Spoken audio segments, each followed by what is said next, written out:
আর একটা ট্রেন চলে আসছে অন্য স্টপেজ থেকে লাইফে চলাচল মানুষের, যেমন লাইফ রিজিকের জন্য মানুষ নানান দিকে ঘোরাফেরা শুরু করে। তো ছাদের উপরে চলে আসছে কর্মসংস্থানের জন্য ঢাকা শহরে।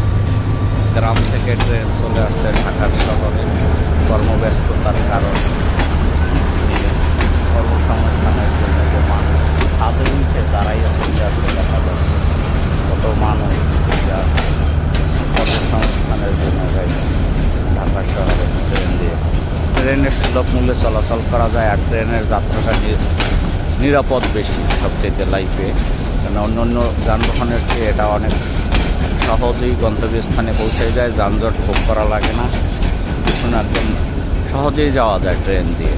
একবার উঠে বসতে পারলে কষ্ট করে টাইমলি স্টপেজে চলে যায়, কোনো সিঙ্গেল থাকে না, কিছু না, যানজট থাকে না, স্টপেজ টু স্টপেজ মোটামুটি একটা গন্তব্যস্থানে পৌঁছে চলে যায় মানুষগুলি। সেই ট্রেনগুলি এই যে চলে এসে পৌঁছেই গেছে অলরেডি মানুষের স্টপেজে, যে মানুষ চলে আসছে, যে দেখেন বগির ভিতরে অনেক লোক বাইরায় ছাদ দিয়ে চলে আসছে। এটাই লাইফের যাওয়া আসার মধ্য দিয়ে এই জীবন যখন চলে যায় মানুষের। কর্মসংস্থানের জন্য বেশিরভাগ মানুষ শহরে চলে আসে এরকম ট্রেনের যোগাযোগের মাধ্যমে সুলভ মূল্যে। শুভ হোক সবার যাত্রা।